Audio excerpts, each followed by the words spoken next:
The U.S. Census Bureau's delay in organizing and then sending the demographic information to states means that Iowa lawmakers will likely have to get together again in special session this fall to approve those new district boundaries rather than during the spring like they typically would every 10 years when this is done.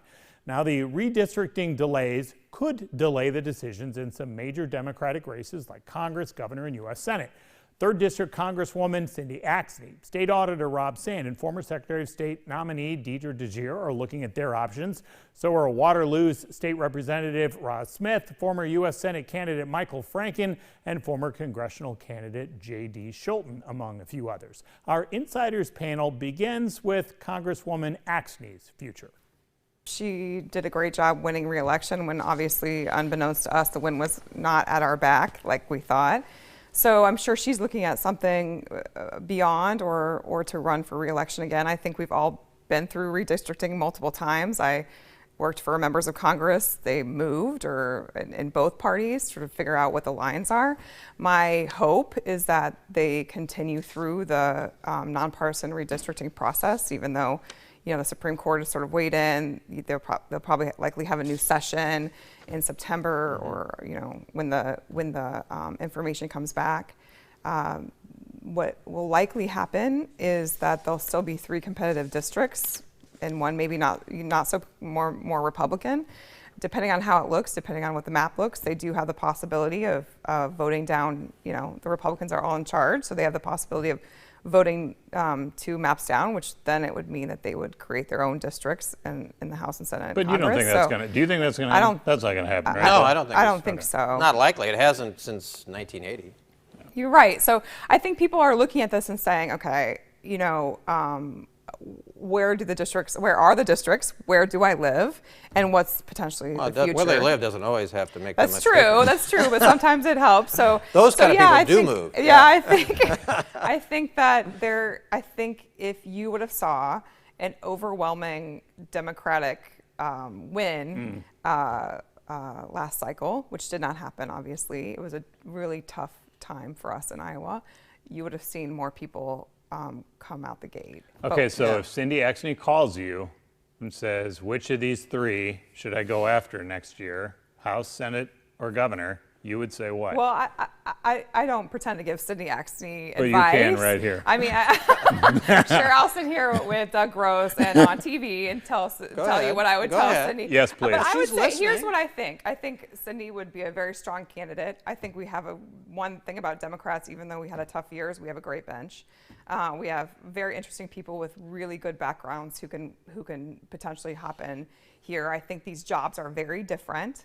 Running a state and being a legislator are very different jobs, from Senate to Congress to gubernatorial. So if you're more of an administrative CEO, you're thinking governor, right? Or you're looking at maybe U.S. Senate. Now, there's no decision on the Republican side in terms of what they're going to do. So that's up in the air as well. But I think there is sort of an idea, and I don't know if Doug agrees, but we had an enlist campaign, and you know this more than anybody, for about, 3-4 years. So I think there is a time to take a breath and time to reassess and time to figure out how we win again. And now is the time that we're doing that. Who are you watching on the Democratic side? For which office? Yes. Because I think Governor and Senate especially. I think what's likely actually going to happen, which is a little bit different than what Jess said. I think that what's likely going to happen, if you look at the population trends, is we're likely to have a central Iowa district that's going to be very favorable to Cindy Axne, and she's probably going to stay here. The congressional district. Yeah, because you don't have to get that. We have more than enough population in the central Des Moines metro to form a congressional district, and the rest of them are going to be solidly Republican. So the 4th grabs some of the southwest Iowa? Yeah, so I don't think Cindy Axne is going to have to go to courting anymore, okay, if that's her concern. So I think it's likely she stays where she's at because of that and becomes a safe Democratic district, or relatively safe. And I think what probably happens is that Rob Sand runs for governor. And he's certainly showing, to the extent any Democrat is offering a counter to Governor Reynolds and trying to be critical of her handling and reviewing her handling of the COVID crisis, it's been Rob Sand. Right. And he's an auditor. Rob is sort of a tireless self-promoter. I don't see any reason why he wouldn't run, except for the fact of the year. It's a midterm of a Democratic presidential term, and that usually is very bad for the incumbent party. And so it could be a very tough year for Democrats in 2022. What about J.D. Scholten? I mean, I don't have any indication that JD would run, but he may think about it. He's ran a few times. I think Deidre DeGier would be a great candidate. Ross Smith would be a great candidate in any of those positions. Mike Franken's looking, I think. So there are a number of people.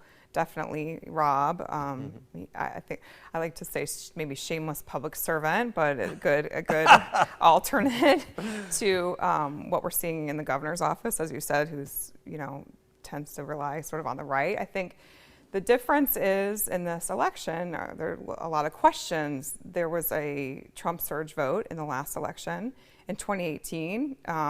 It was a good year for Democrats overall, even though Fred Hubbell lost by about 39,000 votes. So if you look forward and you say, okay, how do you win looking forward?